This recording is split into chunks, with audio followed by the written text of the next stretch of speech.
Alright, bitches, so we're back for more Shining Force 3 Scenario Uno.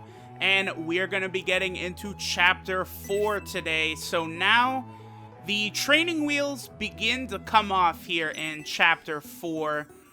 Mainly in this playthrough because I am going to promote at level 20 Revolt in the Republic of Aspinia. Yeah, less fighting of the Imperial forces in this chapter. But because I'm going to be promoting at level 20, which, again, in this game, there is less benefit to promoting at the highest level than other games. You know, the game that comes to mind the most that goes just out of control is Shining Force 2, of course, because in Shining Force 2, it lets you go so high before you have to promote.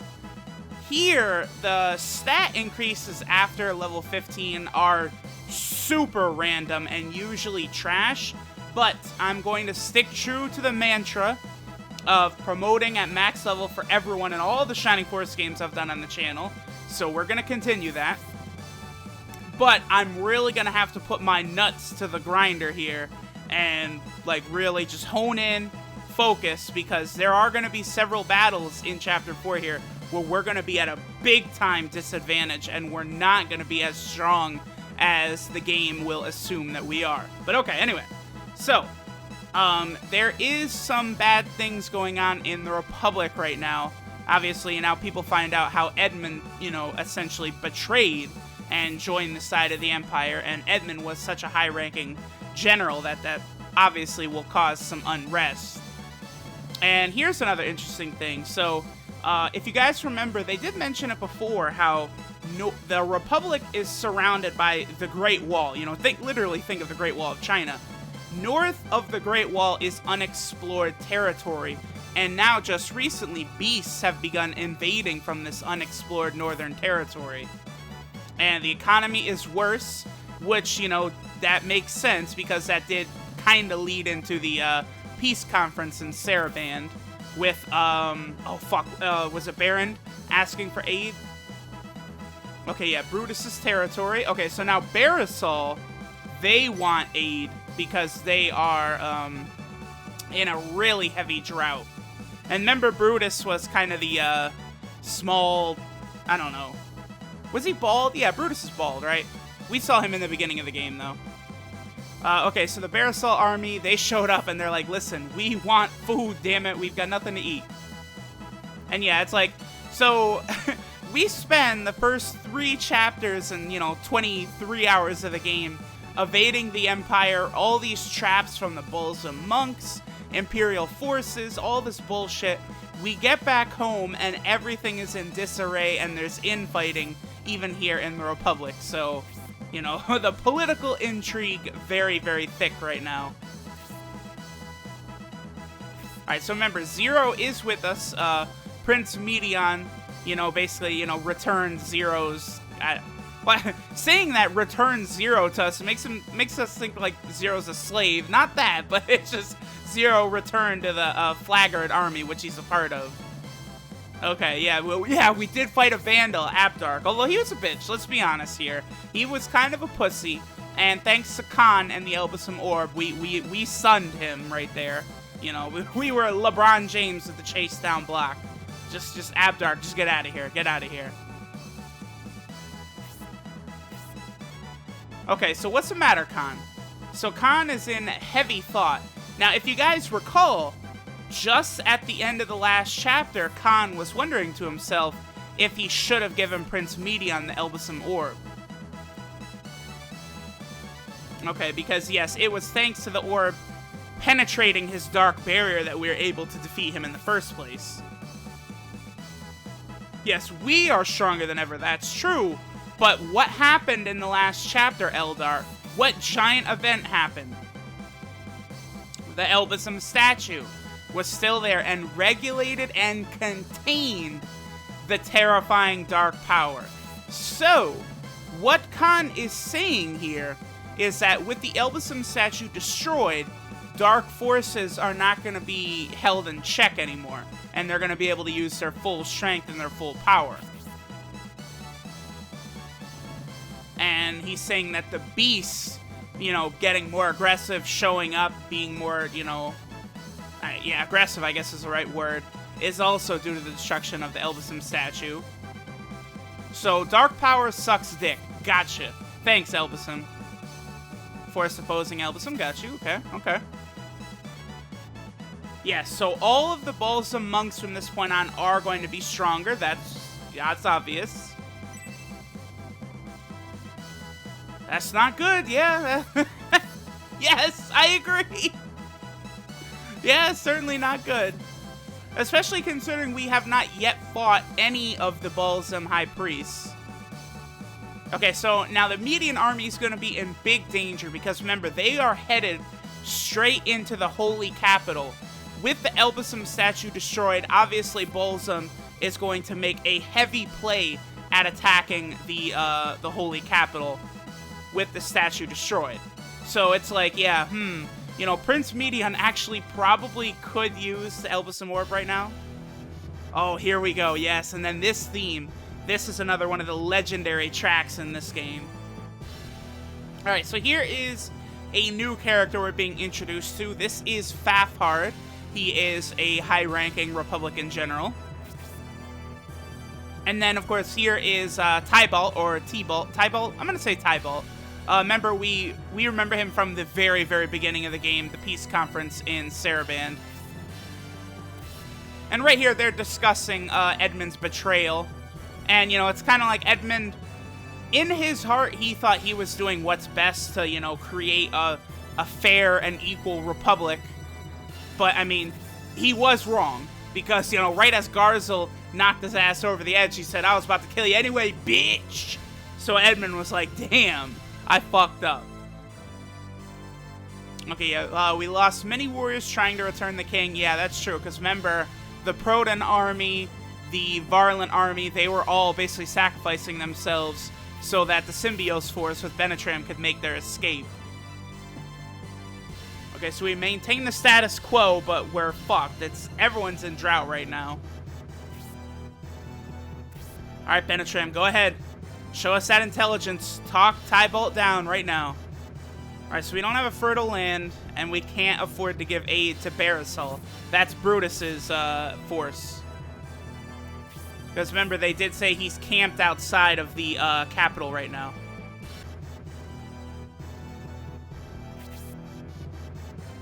Okay, so Brutus also is second in command, basically, to Benetram. So that doesn't help with Brutus basically demanding aid. He has, you know, the authority, basically, to do what he wants, since only Benetram is higher in rank than him in the Republic. Alright, so there's just a lot of trouble abound everywhere, and we're gonna have to make some tough decisions here to try and keep the peace in Aspinia. So it looks like Fafhard wants to share Aspia's resources around the Republic. Your ideals differ greatly. Okay, alright.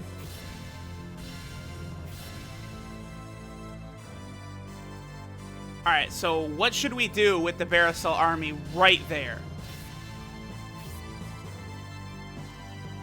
Yeah, we're gonna get a good look at it very soon, actually, but this Great Wall of Aspia is, like, really, really tremendous. It's just ginormous. It's like a huge, like, country-sized fortress, basically. We'll get a better look at what he means by, you know, the outer wall is penetrated, but the inner wall is secure.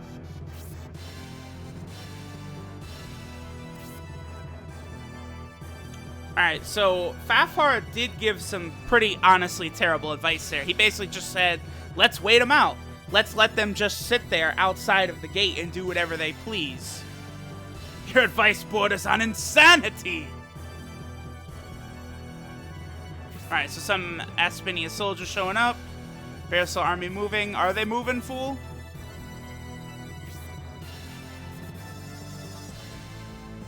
Okay, so units from the Barisal army is going to Storic. So it looks like they're going to raid a different Republican town. Which is obviously less than ideal. And here, I believe Symbios is offering to quell the one force heading towards Stork. Okay, so it looks like Stork is the town that holds all of the food and is the hub for the railway, so it is very important to protect Stork. You hesitate? Alright, so Typal, yeah, getting a little nuts right now, but alright. So we can't let Stork get taken, so we must send the Symbios army to protect it. But we still have not even had a chance to return home to Flagard. Remember, that's where Symbios is from. That is the place where his father, General Conrad, is the leader of Flagard.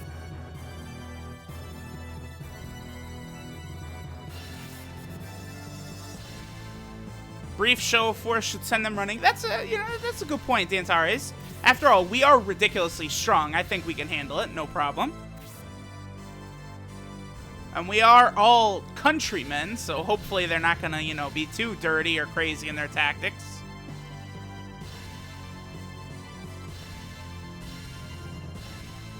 Alright, so looks like Benetrim finally agrees. Don't chase them far, just protect the town of Stork, and then get your ass to Flagard. Okay. So now we have our mission, essentially. Alright, and now we finally get control. Now let me take a brief look. Okay, so we got that Battle Bracer from Garzel. Probably not going to use that. Dantares got a large Mithril. We did also pick up that White Ring. Is the White Ring promotion only, is what I'm curious on.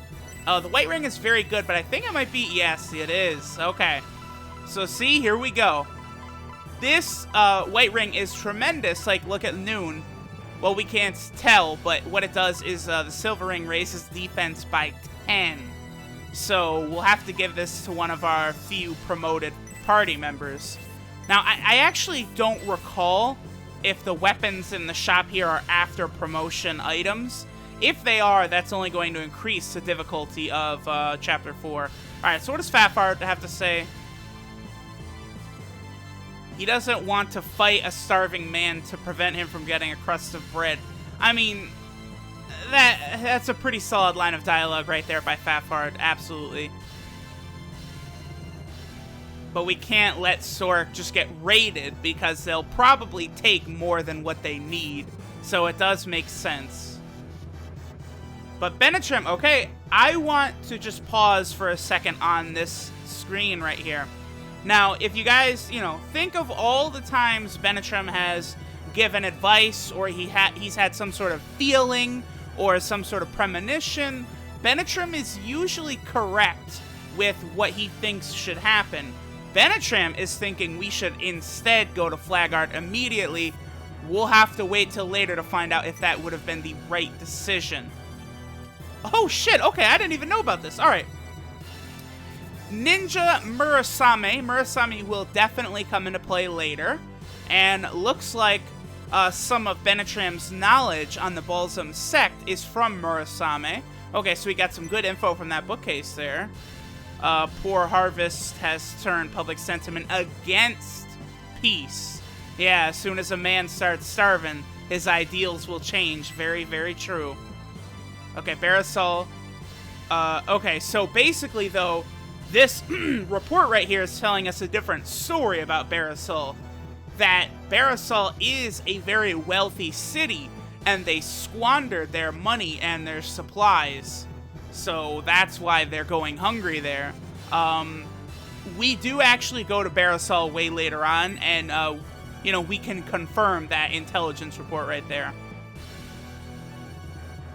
Okay, this is interesting. So, it looks like all 4 of the High Priests are south leading their armies. Presumably, that is against... oh, fuck. What is the place called? I'll just say the Holy Capital, because I can't actually remember right now what it's called. But the Bolsum High Priests are attacking the Holy Capital right now. Yeah, we are pretty tired, no doubt, no doubt. King Benetrim. Well, yes, he thinks highly of you. You might have to do some heavy battling later on, Symbios. Yeah, I do like that. Benetrim's not making, like, bullshit excuses, like... some misunderstanding is involved. Yeah, life sucks. What can we do? We're just gonna have to keep trying hard. Okay, so Aspinia fought for its independence from Destonia. We know all about that. The Republic seceded or whatever. Yeah, here's the thing that'll come into play in Chapter 6, is the fact that there are catacombs beneath Aspinia with ancient treasures and different things. That actually leads into a very interesting mechanic that happens in the final chapter of every scenario in Shining Force 3. Harvest predictions are not looking good. Basically, we're ass-fucked. Understand that, okay? Class structure, yes, well, trying to get away from that, that's why there is a Republic and not the Empire anymore. We wanted to get away from the class structure. All generals remain loyal. Okay, that's, okay. Yeah, just remember that bookcase right there. All generals remain loyal. We'll see about that. We've repelled. So the Empire has tried to get in here several times before. Not surprising. Okay, now, the castle is quite large, but believe it or not, there's only one item to grab, and that's right here in this barrel. Okay, I believe this is our first small mithril. Now, we can turn large mithril later on into very, very powerful weapons. Now, small mithril, we can synthesize that into very good accessories. Okay, so now that Edmund is gone, they're under command of Fafhard, I see. Oh, but it looks like they maybe don't like Fafhard. Okay. Okay, so it looks like the fact that Edmund betrayed it, there's a lot of differing opinions on that. Okay, General Fafhard kept his troops outside the East Gate. Okay, there's a lot of info just being thrown around. Some of it does become important later on. I think it is important to check out a lot of these bookcases because this is giving us insights into things that just, like, happen. It's like, whoa, what the fuck? You know, who the fuck is this ninja Murasame that just showed up out of nowhere? Well, at least, you know, we saw this bookcase, and it appears as though he is someone who gives information to Benetram. And, yes, the ancient technology had things like flying machines and giant warriors. Again, very similar to Final Fantasy Tactics. The plot of this game has many, many similarities to Final Fantasy Tactics. Okay, here we go. Pen. This is actually the penguin that we hatched from that egg, thanks to the chicken. Yeah, but we'll get that character later on. Oh, these bookshelves they're double-sided. Interesting. There's a lot of shit in here. Motivated purely by amusement. Yeah. We'll see how good of a character he is once he joins up. Ancient hieroglyphs. Protected by a giant titan. Rumors unfounded on Ifatem, legendary pharaoh of ancient Egypt, was there. Okay. 1,000-year-old Aspian kingdom, whatever. And what else we got here? Ooh, strange gem floating in Lookover. Yeah, we'll learn more about all that shit later on. Known for its stout walls. Okay, Aspinia King the capital. Yeah, I'm not rushing through this section of the game, by the way, so this will take a while. Yes, I would like to pass, but I don't think he lets us. Yeah, the ancient catacombs. Only scholars can pass. Duke Palsis. Yes, that's a name that might be important later on. Okay, so we already went that way. Any bookshelves in there? No. And we do have some chests in here, so you're like, oh yeah, here we go, baby, here we go. But guess what? They're all fucking locked. You can tell by the color. No! I want the treasure, boy. Tough shit. Okay, anything else going on? We got a butler. And we got a kitchen. Yeah, so the castle's not really as big as it seems. But that's just because most of it's blocked off right now. Okay, so here is another character being introduced to us, Braff. This is basically another Republican general here. And so now, all of that bullshit we had to endure on our way back from Saraban, so now Symbios is starting, like, his reputation is beginning to be that he's a fucking incredible badass. Which, guess what? He fucking sure is. Rare talent as a commander. I can confirm that. And Antares is like, fuck yeah, I love being his second in command. And Antares, the hero of all Aspinia. Very good.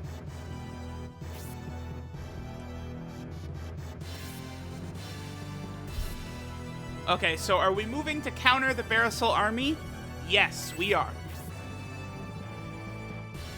Yep, now we're off again. Yeah, that's life. What can we do?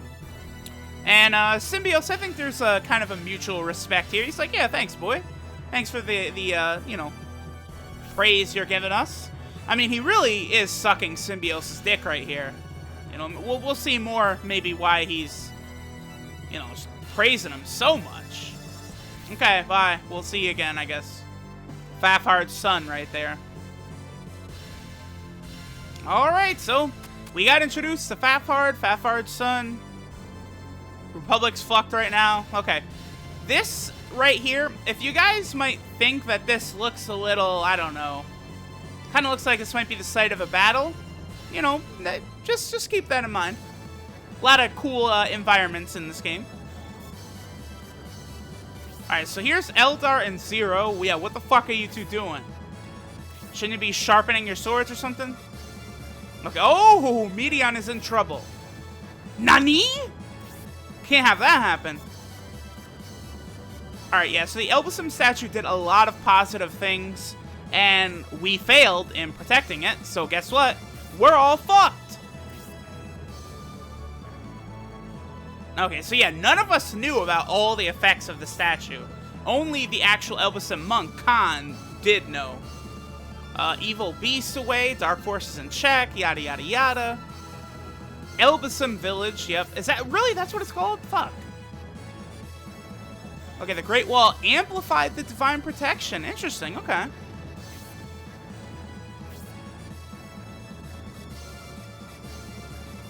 The dark forces are everywhere. The Balsam monks, random monsters, it's all stronger. Yeah, so if we fought the Vandal even, you know, 4 battles later, the Vandal's stats would have been doubled all over the place, which would have been not good at all. Symbios is like, well, that fucking sucks. Yeah, so now the Balsam priests are going to be much stronger. And yeah, the Median army is heading for Barrand. And we know that's where all, we just read, like, intelligence reports. All of the Balsam high priests are over there. So Median for sure is going to encounter them. It's not going to be good. Okay, so here's where, yeah, the Elbasum Orb, we know that it is an effective weapon because we saw it firsthand. Zero offers to take it to Median, and Symbios will agree and allow this to happen. So Zero is actually not going to join our force here in Scenario 1. He's going to immediately head back over to Prince Median.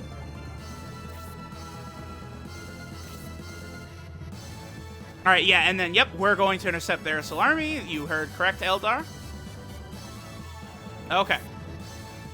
So, here, that gets really fucking annoying in Scenario 2, is Zero going back and forth, back and forth. You know, it doesn't really have any negative effects on us here in Scenario 1, but in Scenario 2, it is a pain in the cock. Alright, so there's a lot of things to do in this town. Okay, hold on. Let me get my bearings a little bit. I think this is where I want to go. There is a new party member we can grab. Yeah, okay, yeah, this is it. I just want to get him really fast right now. I'm probably going to put him on the party. Yes, I am. We'll put him on the party over Justin.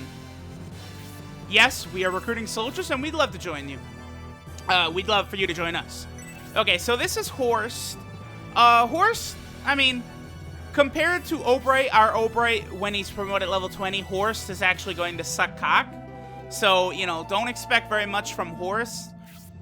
But here in Chapter 4, he could be pretty useful for us, since he's, you know, one of the few promoted people we'll have. See, that's why Obright will be a lot better, is Horst is already promoted.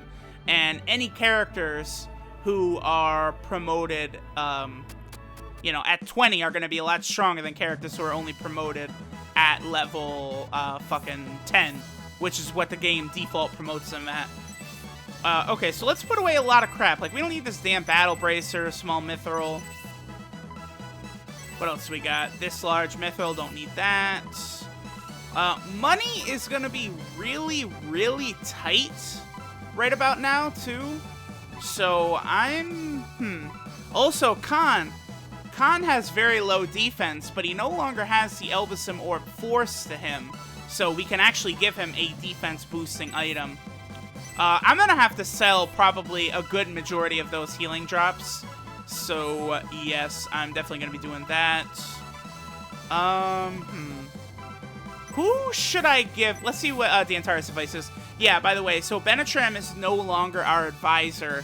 And for Chapter 4, it'll be the Antares. Eventually, we will get another true, you know, tactician or advisor. But for now, it's not gonna be Benetram. Which does suck because, you know, we've seen how ridiculously OP Benetram's, you know, advice and tactician skills are. I'm actually going to have to replenish, I think, a little bit of our medical herbs. Yeah, I've got a lot to do before we leave and head to the battle. Okay, so there's a couple things I could do. I could give it to Horst with his 23 defense. Let me compare this to some other... Oh, God, I can't even just check, motherfucker. What is other defenses? Okay. Alright, so if Symbiosis is at 25, then the fact that Horst is at 23 means he's fine. He doesn't need the silver ring. Okay. It's a white ring. So we're going to give the white ring to Noon. Yep, that'll be good. So Noon is going to be very powerful for us. Okay, so let me give the silver ring. I just want to give it to a character who needs defense. I'm going to give Khan something a little better than the silver ring. How's about Obright? Obright doesn't need that luck. Fuck it. Let's just give it to Obright for now. Because the Swift Boots suck dick. We don't need that. That's no go. No go. No go. Alright. This is what I was talking about where it's like, I want to be very precise here in Chapter 4. Take my time, make sure we're very well outfitted, ready for battle, ready for all this shit. Alright, let's see what everyone's got to say. We can return the flag art. That'll be awesome, because then we're going to be going home. Our long journey will be over. Yep. Because General Fafard won't move his army. Interesting. Okay. Alright, let's see what Horst has to say. Renegade soldiers. Yeah, actually a good, large majority of us are.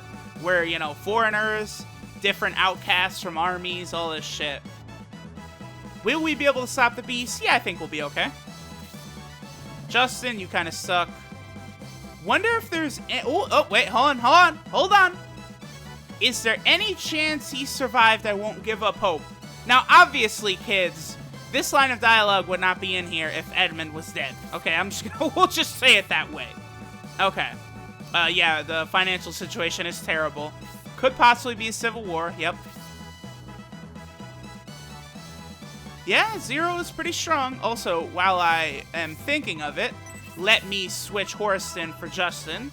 Justin, your ass, bro. You don't even need to be... Nah, bro. Get out of there. Ooh, but that also does remind me... Well, you know what? I was about to take the Battle Bracer off Justin, but I don't even need to do all that, because I got one right here. And we'll give that to Horst for now. Actually, giving him the Battle Bracer might be something I'll stick with, since his defense is so solid anyway. Because, I'm gonna need some heavy hitters upcoming, for sure. Yeah, the Rebel Army's after Sorek and the goods. We know this. That's true. Starving bad. Yeah, starving sucks dick, man. I agree. Alright, so shit's just not looking good. Yeah, none of the dialogue's really too interesting here. We know all about all this stuff they're saying. Alright, Chicken, give us your usual stellar dialogue. Cluck, cluck. Man, That shit is on the level of Obito towards the end of Naruto. Very impressive, very impressive. Okay. So there is a lot of treasure for us to get. But first, I would like to hit up the shops. I think... Yeah, this is definitely one of them.